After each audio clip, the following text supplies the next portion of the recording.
ఒక కొత్త world order begin అవుతుంది ఫ్రెండ్స్. బిగిన్ అవుతుంది, ఆల్రెడీ అయ్యింది. మన ట్రంప్ నిజంగా చెప్పాలంటే మనం అందరం ఆయనకు థ్యాంక్స్ చెప్పాలా, ట్రంప్కి మనం అందరం థ్యాంక్స్ చెప్పాలా. ఫ్యాక్ట్ ఏంటంటే మీరు ఇప్పుడు ఈ వెనుకకు నా ఫోటోలు చూస్తే ఒక్కో నోట్లో మీకు ఏదో కనిపిస్తున్నది. ఏం కనిపిస్తున్నది గిరీష్ అని అంటే మీరు చూడరు, మీకు కనబడుతుంది వెనుకకు ఒకటి. ఏం గిరీష్ గట్ల పెట్టినవు అని అంటే మీకు ఒక విషయం తెలియాలి. ఏందనంటే ఫ్రెండ్స్, దునియా మొత్తం ఒక మాట మాట్లాడుతుంది, దునియా మొత్తం ఒక మాట మాట్లాడుతుంది. సమ్ లీడర్స్ పాలసీల మీద మాట్లాడతారు, సమ్ లీడర్స్ ఏమో అబద్ధాలు మాట్లాడతారు. కాకపోతే కొంతమంది నాయకులు ఏం గిరీష్ మోజు తింటున్నావు అంటే మోజు తీరాలన్న ఉద్దేశంలో ఉన్నాడు మన ట్రంప్. ఈ మోజు పంచాయతీ ఏదైతే ఉందో మీకు నేను లాస్ట్కి కంక్లూడ్ చేస్తా, అందుకే మోజు తెచ్చుకున్నా. చిత్రగుప్తుని జర మంచిగా ఇన్ను ఫ్రెండ్స్. ఈ బనానా పాలిటిక్స్ మీద ఇలా డిజైన్ ఆర్ డిస్కస్ చేయడానికి చిత్రగుప్తు ఫస్ట్ చిట్టా ఇస్తుంది ఫ్రెండ్స్. మన తాత ట్రంప్ ఏమంటాడంటే, నోట్లో మోజు పెట్టుకున్నాడు, భారత్ రష్యా నుంచి ఆయిల్ కొంటుంది కాబట్టి రష్యా యూక్రెయిన్ వార్లో అది పైసలు పెడుతుంది, ఈ యుద్ధం ఆగుతలేదు అని చెప్పి ఒక గంభీరమైన ఆరోపణలు చేస్తాడు. అయితే అందులో నిజాలు ఏంది అని అనేది, వాస్తవాలు ఏందన్నది మనం తెలుసుకోవాలి. అఫ్కోర్స్ సాటర్డే సండే పేపర్లలో గట్టిగా వచ్చినాయి ఇవి, సండే మనం పనిచేయం కాబట్టి. ఇప్పుడు రియల్ నంబర్స్కి ఇట్లా మనం తీసుకొని చూస్తే Russia total oil and gas revenue ఏదైతుందో కంప్లీట్గా 2022 నుంచి 2025 వరకు సుమారు 90 లక్షల కోట్ల బిజినెస్ చేసింది ఆయిల్ అండ్ గ్యాస్ మీద రష్యా. అందులో ఇండియన్ షేర్ వచ్చేసి 13%, యూరోప్ షేర్ వచ్చేసి 23%, చైనా షేర్ వచ్చేసి 22%. అంటే యూరోప్ది ఇంకా చైనాది కలిపితే 45% ఉన్నది. మళ్ళా ఈ ట్రంప్ మళ్ళీ నోట్ల మోజు పెట్టుకున్న ట్రంప్ గడివీకిండా అని చెప్పి నేను అడుగుతున్నా. కేవలం భారతే కనబడుతుందా బ్రదర్ ట్రంప్కి, మళ్ళీ చైనా అండ్ యూరోపియన్ యూనియన్ కనబడతలేదా అని చెప్పి మాట్లాడుతున్నా. ఇప్పుడు G7 ఏం చేసిందంటే ఫ్రెండ్స్, జాగ్రత్తగా నుండ్రి, చాలా జాగ్రత్తగా నుండ్రి. G7లో ఎవరెవరు ఉంటారో మన అందరికీ తెలిసింది, America, Italy, France etcetera etcetera. ఈ G7 దేశాలల్లో వీళ్ళు ఏం చేసిరంటే మన రష్యాకి శాంక్షన్స్ పెట్టేటప్పుడు మీ బ్యారెల్ ఏదైతే ఉంటుందో $60 పర్ బ్యారెల్ ఇది క్యాప్ పెట్టేసిండ్రు, సీలింగ్ పెట్టేసిండ్రు. దీన్ని మీరు తక్కువ చేసి అమ్మొద్దు అని చెప్పి పెట్టిండ్రు, ఎక్కువ కూడా చేయొద్దు. ఇక what ever it is, ceiling అయితే 60 బ్యారెల్కి పెట్టిండ్రు. కాకపోతే ఒకసారి మీరు అర్థం చేసుకోవాల్సింది ఏంటంటే, రష్యా మొత్తం భారత్కి కానీ లేకపోతే ఇతర దేశాలకు కానీ ఆయిల్ గ్యాస్ సప్లై చేస్తుంది కదా, అన్ని దేశాలకు పైపులు లేవు. ఇవి ఈ ఆయిల్ని కానీ న్యాచురల్ గ్యాస్ని కానీ ఏదైనా మనం ట్రాన్స్పోర్ట్ చేయాలంటే ట్యాంకర్లు యూజ్ చేయాలి. అంటే పెద్ద పెద్ద ట్యాంకర్లు ఉంటాయి, పెద్ద పెద్ద ట్యాంకర్ల నుంచి మనం యూజ్ చేసుకొని పోవాలి షిప్పుల మారిగా. అయితే ఇది ట్రాన్స్పోర్టేషన్ మనం చేస్తే రిస్క్ బేరింగ్ ఫ్యాక్టర్ కూడా ఉంటుంది కాబట్టి ఇన్సూరెన్స్ చేయించుకోవాలి. ఇప్పుడు మనం కారు కొంటాం, హెల్త్ ఇన్సూరెన్స్ కూడా చేయించుకుంటాం, కార్ ఇన్సూరెన్స్ కూడా చేయించుకుంటాం. ఎందుకు చేయించుకుంటాం? ఏదన్నా ఎమర్జెన్సీలలో ఏదన్నా అయిపోతే మనకంటూ ఒక ఆర్థిక ఇబ్బందులు పడొద్దు అని ఇన్సూరెన్స్ చేస్తాం. సో ఆబ్వియస్గా ఒక దేశం అక్కడ నుంచి ట్యాంకర్లు రష్యా నుంచి తెప్పించుకుంటుందని అంటే సముద్ర మార్గంలో ఏదైనా తుఫాన్లు వచ్చినా ఏమొచ్చినా ఏదొచ్చినా ట్యాంకర్ మునిగిపోయినా ఏదైనా చేసినా మాకు సెక్యూర్డ్ ఉండడానికే ఇన్సూరెన్స్లు చేయించుకుంటాయి.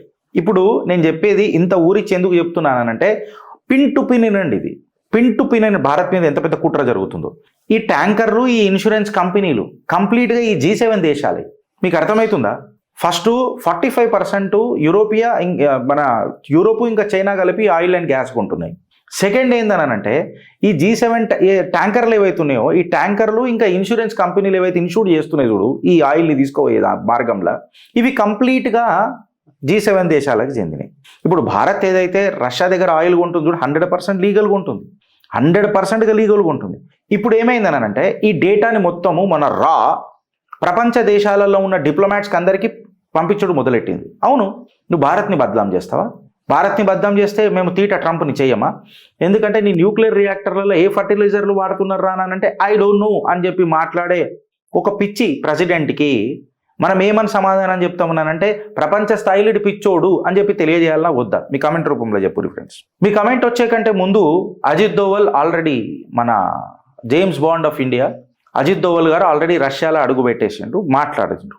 ఇది ఏమైపోయింది అని అంటే ఏదైతే ఈ బనానా టారిఫ్స్ అని అంటున్నాం కదా మనం, ఈ బనానా టారిఫ్స్ మీద అజిత్ దోవల్ గారు సైలెంట్గా అడుగులేస్తూ ముంగటికి వెళ్ళిపోయిండ్రు. ఒక గ్రాండ్ మాస్టర్ వచ్చేస్లా ఒక గ్రాండ్ మాస్టర్ ఉంటాడు కదా, ఆ మాదిరిగా అడుగులేస్తూ వెళ్ళిపోయినాం.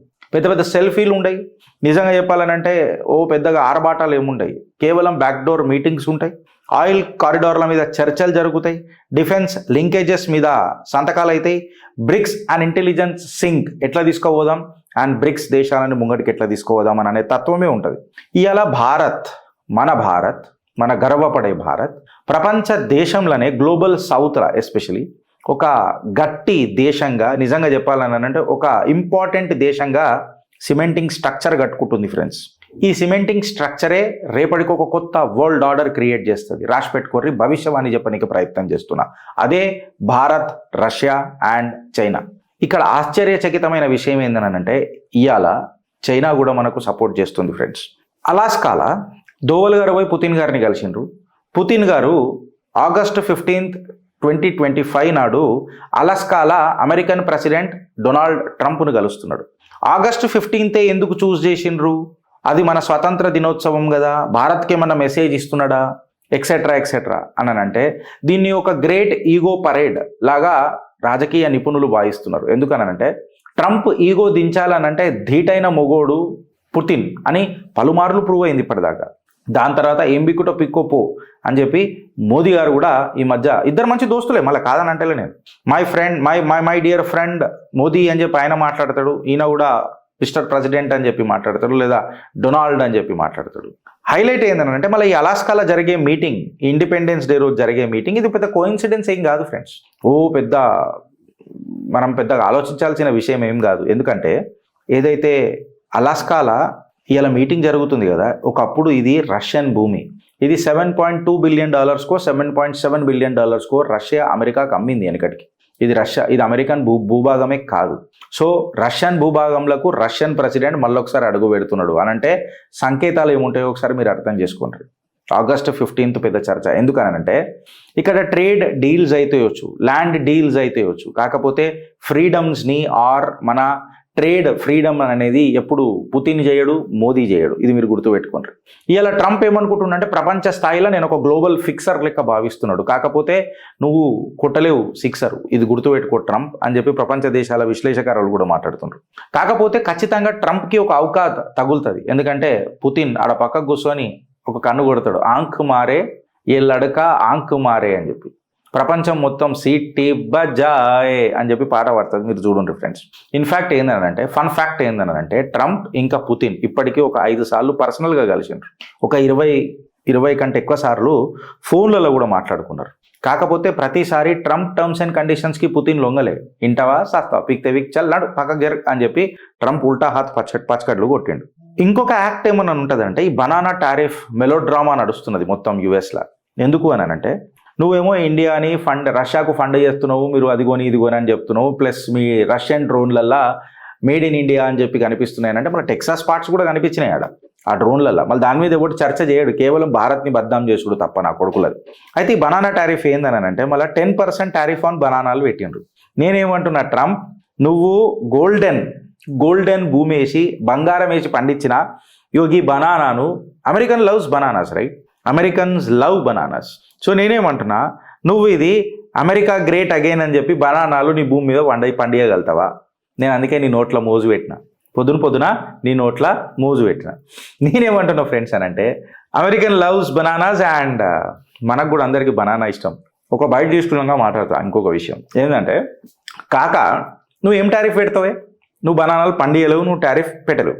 జిందగీ మొత్తం చెప్పాలనంటే, నీ జిందగీ చెప్పాలనంటే ఒక బనానా మనిషి లెక్క అయ్యాల నువ్వు మిగిలిపోయినావు, ఒక మోజు లెక్క.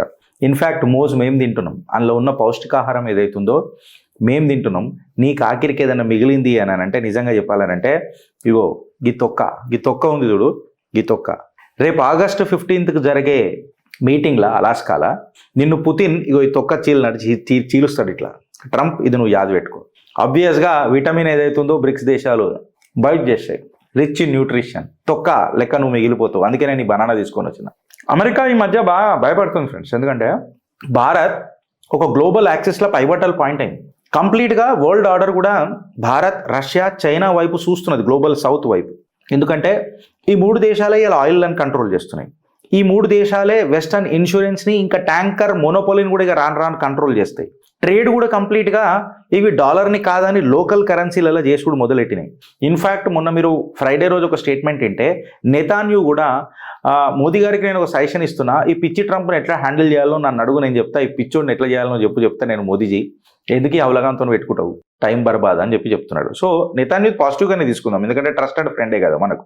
భారత్ అగర్ ఇట్లనే పోతున్నది అని అంటే బై 2030 వరకు ప్రపంచ దేశాలల్లా ఒక ఫేవరెట్ ట్రేడ్ దేశం ఏది ఉంటుంది ప్రపంచ దేశాలల్లా అని అంటే అది మన భారత్ అని చెప్పి ఆర్థిక నిపుణులు చెప్తున్నారు ఫ్రెండ్స్. భారత్ ఇవాళ స్టేబుల్ ఉన్నది, కాన్ఫిడెంట్ ఉన్నది, ఇన్ఫ్యాక్ట్ ఎక్స్పాండ్ చేసుడు కూడా మొదలెట్టింది.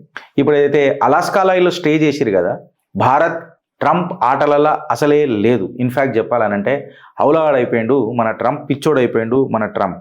సో కొంతమంది స్లిప్ అవుతారు, కొంతమంది క్లైంబ్ అవుతారు. కాకపోతే మనం ఆటలల్లా ఒక్కొక్క ఆట తొక్క తీసినట్టు తీస్తున్నాం. ట్రంప్ది తొక్క తీసినట్టు ట్రంప్ది తీస్తున్నాం. ఎందుకు అని అంటే ఆధారాలతోనే మీ చిత్రగుప్తు కాబట్టి ఫ్రెండ్స్. ఇప్పటిదాకా ఎన్ని మీటింగ్స్ అయినాయో నేను జర సమప్ చేసిన ట్రంప్కి ఇంకా మన పుతిన్కి మధ్యలో.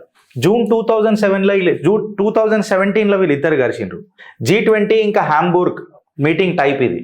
కంప్లీట్గా ట్రంప్ మ్యూటెడ్ స్పెక్టేటర్ లెక్కనే ఉన్నాడు, అసలు మాట్లాడలే. సేమ్ మళ్ళా నవంబర్ 2017లో ట్రంప్ ఇంకా పుతిన్ కలిసిండ్రు. అపెక్ వియత్నాంలో కలిసిండ్రు మీటింగ్ టైప్. దాని తర్వాత అక్కడ కూడా పుతిన్ ఏదైతే చెప్పిండో కంప్లీట్ లెజిటిమసీకి ఏదైతే ఉంటుందో ట్రంప్ యాక్సెప్ట్ చేసిండు పుతిన్ చెప్పిన దానికి. జూలై 2018లో కూడా హెల్సిన్కి సమిట్లో కలిసిండ్రు. పుతిన్ పబ్లిక్లోనే ట్రంప్ పుతిన్ సైడ్ ఎట్లా పోయిండో మనం అందరం చూసినాం. జూన్ 2019కి వచ్చేసరికి G20 ఒసాకాలో కలిసిండ్రు. ఇక్కడ కూడా పుతిన్ డామినెన్స్ ట్రంప్ మీద ఎంత ఉందో మనం అందరం చూసినాం.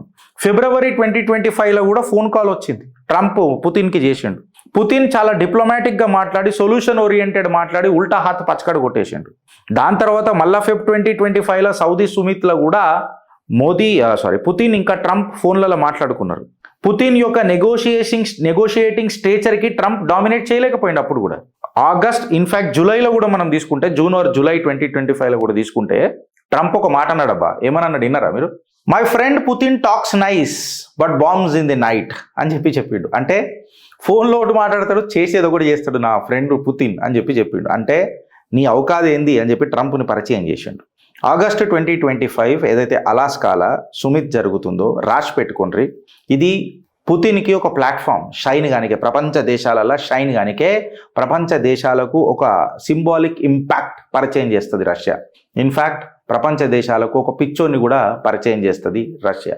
ఈ తొక్కల లాజిక్లలో ట్రంప్ ఏదైతే టారిఫ్లు పెడుతున్నాడు చూడు, ఈ తొక్క ఎట్లుంటుందో నాకు తెలియదు కానీ but really banana fruit is very good for your vitamins and Chitragupt content is also very good for your brain friends. అంటే ఓ సబ్జెక్టివ్ రిఫరెన్స్లో చెప్తున్నా. సో ఈ కంటెంట్ గిట్ట నచ్చినట్లయితే ఒక మీరు లైక్, షేర్, కమెంట్ గట్టి కొట్టుండ్రి అండ్ మీ నలుగురికి షేర్ చేయరు ఫ్రెండ్స్, మేము మాట్లాడేది కరెక్ట్ అనిపిస్తే. భారత్ మాతాకి జై.